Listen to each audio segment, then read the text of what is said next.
안녕하세요. 스스로 삶의 주인이 되다의 주인입니다. 이번 시간은 나는 경험을 갖고 있는가에 대해 이야기해 보도록 하겠습니다. 우리는 경력자를 선호하고 좋아합니다. 그만큼 빠른 현장 업무와 초보자와는 다른 업무 능력을 볼 수 있기 때문이죠. 요즘은 AI 시대가 왔다고 말을 합니다. 인공지능도 처음에는 훈련과 교육을 시켜야 합니다. 학습과 경험으로 고급 현장 업무를 수행할 수 있는 거죠. 그렇다면 초보자가 교육시키는 거랑 전문 지식을 갖고 있는 사람이 교육시키는 거랑 누구한테 교육받은 거에 따라 인공지능도 확연하게 차이가 날 수밖에 없습니다. 이제 나의 경험 또한 가치가 있는 시대가 왔습니다. AI에게 고급 기술을 가르쳐 줄 수 있는 인재가 필요한 것입니다. 우리는 배우면서 스킬을 쌓아가면 되니까요. 나의 경험은 소중한 자산으로 쌓여서 수많은 곳에 필요로 하는 인재로 거듭날 수가 있습니다.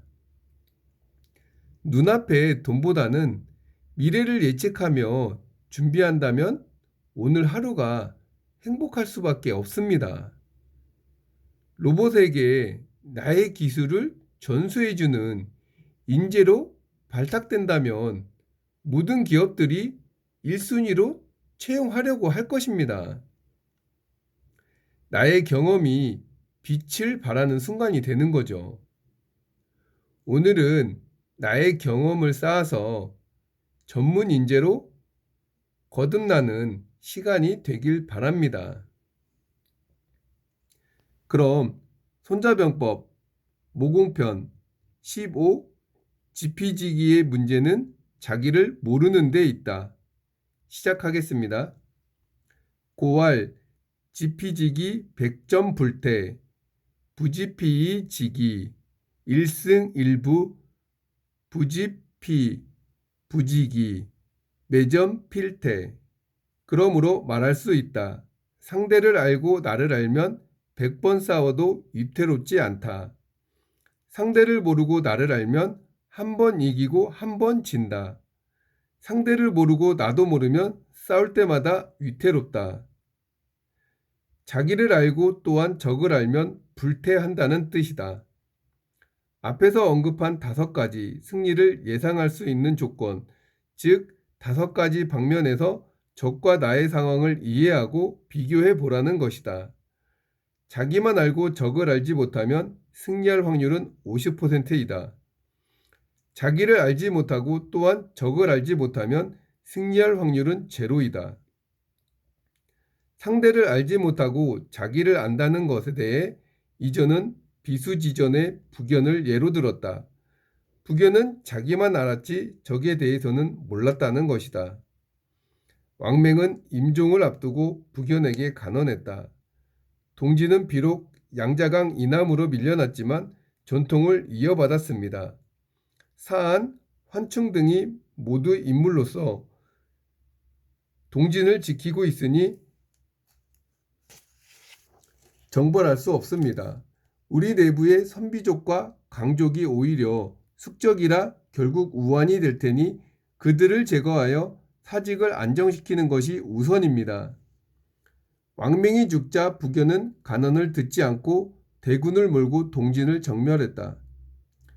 이때 또 주변에서 진언했다. 저쪽에도 인물이 있습니다. 사안, 환충이 인물이니 우습게 봐서는 안 됩니다. 부견은 호기를 부렸다. 내게는 8주의 백성과 100만 병마가 있으니 모두 말채찍을 휘두르면 양자강이 갈라질 텐데 어려울 게 무엇인가. 비수지전에서 부견은 대패했고 이어서 선비족과 강족마저 반란을 일으켰다. 궁지에 몰린 부견은 마침내 강족의 우두머리 요장에게 살해되고 만다. 부견이 패한 이유는 정말로 자신은 알았으되 상대방을 몰랐기 때문일까? 그건 아니다. 북연의 문제는 상대를 몰랐던 데에 있지 않다. 오히려 자신에 대해 몰랐기 때문이다. 외부의 적이 아니라 내부의 적을 몰랐기 때문이다. 그의 침실 옆자리에서 곤히 자고 있던 자가 실은 최대의 적이었음을 모른 것이다. 왕맹의 간언에도 전반부는 의심스러운 구석이 있다. 동진을 정벌해서는 안 되는 이유로 역사의 정통을 계승했기 때문이라고 했다. 소수민족들은 북연의 정권을 정통으로 여기지 않으니 정통의 동진을 정벌할 수 없다는 것이다. 역사 기록은 정통을 자임하는 한족 지식인이 집필했으니 왕맹의 말을 만들어 넣었을 것이다. 어쨌거나 왕맹의 본인은 전반전의 이 말이 아니고 후반부의 다음 말이었다. 왕맹이 가능했던 후반부, 우리 내부의 선비족과 강족이 오히려 숙적이니 그들을 제거함이 우선입니다. 이것이 핵심이었다. 부교는 성격적으로 큰 약점이 있었다. 사람들에게 너무 관대했는데 그것도 원칙 없이 관대했다. 다른 나라를 정복하면 반란의 화근을 제거하여 철저히 복속하는 것이 원칙이다. 그러나 부교는 적이 투항하기만 하면 적국의 군왕도 자기 밑에서 장군으로 복무하게 했다. 배포가 커도 원칙 없이 너무 컸던 것이다. 그러므로 비수지전 이전에 부교는 승리를 예상할 수 있는 5가지 조건 중에 윗사람과 아랫사람의 욕심이 같으면 이김의 조건을 위반한 것이다. 그가 자랑했던 100만 대군은 위아래가 한마음이 아니었다. 그에게 투항하여 그의 지휘로 군대를 이끌던 장군들은 자나깨나 독립할 생각이었지 그를 도와 천하를 통일할 마음은 없었다. 그러니 후퇴 소리가 들리자 모두 달아나 버린 것이다. 부견이 선비족의 전연을 멸하자 모용충과 그의 14세 누이는 부견의 황궁으로 보내졌다.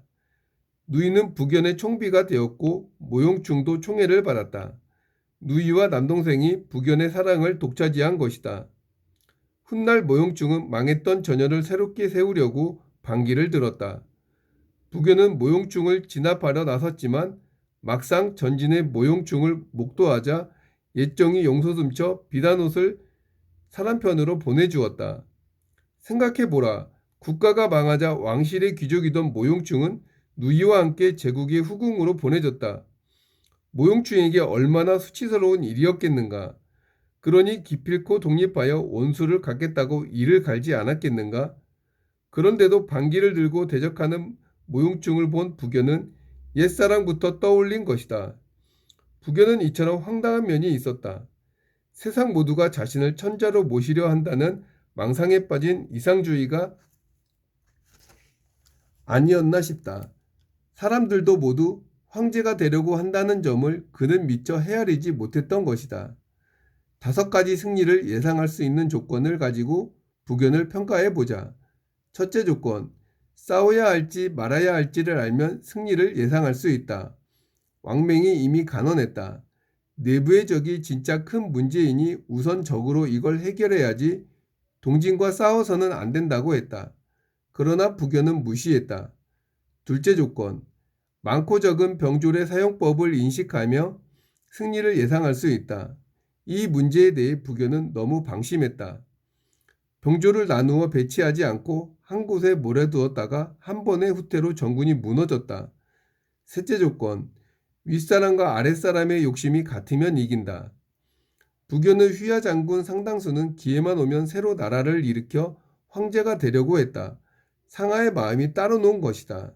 넷째 조건, 대비로 무방비를 대비할 때 이긴다. 사연은 이미 계략을 치밀하게 짜고 덤볐다. 그러나 부견은 그저 100만 대군만 믿고 너희들이 무슨 계략을 피우든 겁나지 않는다며 준비 없이 맞서다가 무기력하게 당한 것이다. 5째 조건, 장군이 유능하고 군주가 간섭하지 않으면 이긴다. 부견이 친히 정벌에 나선 데다 휘하 장군들은 각기 다른 생각을 하고 있었으니 100만 대군이라도 오합지졸에 불과했다. 이상 5가지 조건을 살피면 부견은 하나도 적합한 것이 없다. 나도 알지 못하고 상대도 알지 못하니 승률은 제로, 필패가 당연했다. 지피지기, 너무도 유명한 말이니 모르는 이가 없다.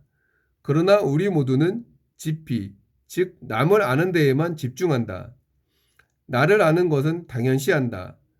다들 나에 대해서는 잘 안다고 여긴다. 그런데 실제로는 그 반대가 아닌가? 현대에서는 대개 나를 알지 못하는 것이 문제이다. 게다가 현실에서 내가 남을 알려고 해도 제대로 알 수 있는가? 누가 자기에 대해 당신에게 소상하게 알려주는가? 솔직히 말해서 남이 어떤지 당신은 알 수가 없다. 그러므로 당체종 이세민은 이렇게 말했다. 지금 장군들은 적국을 알 수는 없다. 하더라도 자기에 대해 잘 알기만 하면 불리할 리가 있겠는가? 자기를 알고 남을 모르면 승률이 50%라는데 내 개인적인 생각으로는 승률이 최저 80%는 될 것이다. 따라서 자기를 아는데 노력을 경주하는 것이 승리의 경첩이다. 나는 남이 어떻게 하든 간에 상관하지 않는다. 아니, 상관할 수가 없다. 그렇지만 나는 나를 상관할 수 있다. 남이 어떻게 하든 나는 대비할 수 있고 또한 기회가 된다면 나는 남을 자극하여 움직이게 할 수도 있다. 중국번 전집을 읽어보면 중국번은 일기에 적의 상황을 언급한 글이 거의 없다. 자기 군대를 어떻게 양성하고 관리해야 할지 연구하는 글이 대부분이다. 적의 상황이 어떤지는 실제로 붙어봐야 아는 것이다. 오늘날 우리가 손자병법을 공부하여 기업의 경영활동에 응용한다고 하면 한 가지 문제를 더 고민해야 한다. 이른바 GP지기의 GP에서 P는 누구일까? 경쟁 기업일까? 경쟁 기업이 아니다. P는 고객이다. 자기 기업에 대해 잘 알고 있고 아울러 고객에 대해서도 잘 안다면 실패할 일이 있을까? 기업 스스로 열심히 하지 않으면서 고객의 취향과 요구도 이해하지 못할 때 실패하지 않는다면 그게 오히려 이상한 일이다. 손자병법을 공부했다고 허구한 날 경쟁 기업만 연구한다면 시간만 낭비하는 셈이다. 이런 맥락을 깨닫는 것이 제대로 된 손자병법 공부이다.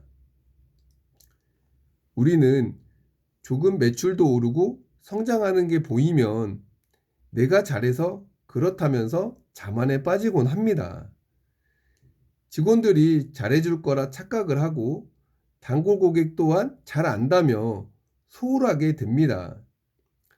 하지만 모든 실패의 원인은 내부에서 시작이 됩니다. 직원들 또한 매장을 차리고 싶어 하며 고객들은 더 잘해주기를 원합니다. 그래서 사장이 직원에게 맡기고 소홀해지는 순간 사업체가 내리막길로 가는 걸 볼 수 있는 거죠.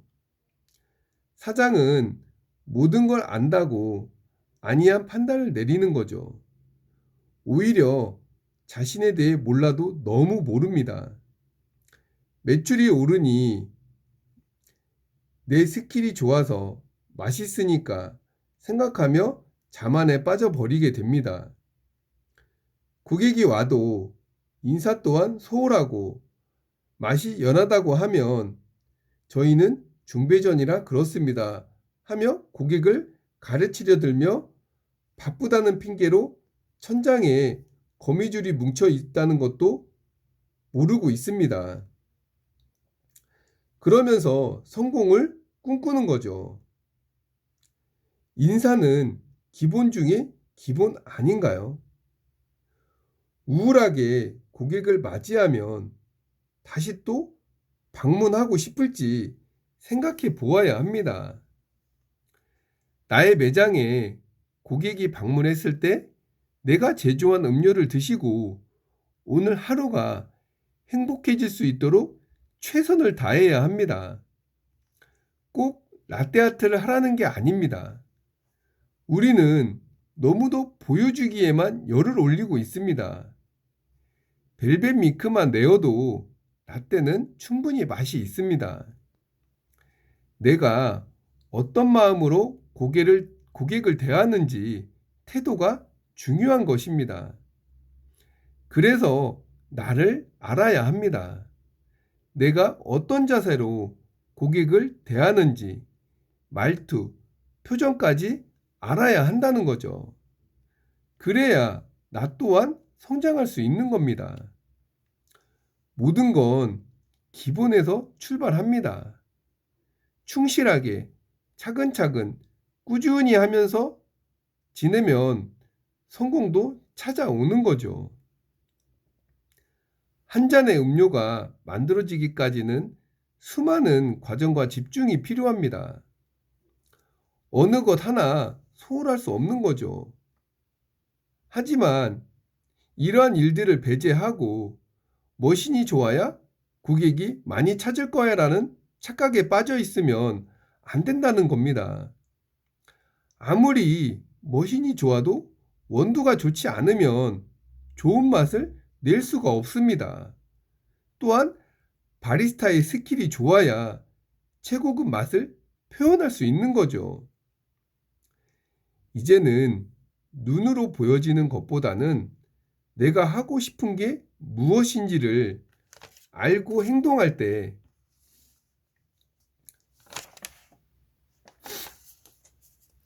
어제의 나보다 성장한 오늘의 나를 발견할 수 있을 겁니다. 내가 하고 싶은 것을 할 때 성공까지 찾아온다면 이 또한 얼마나 행복할까 합니다. 오늘은 나를 알아가는 시간이 되셨으면 합니다. 그럼 저는 다음 시간에 뵙겠습니다. 감사합니다.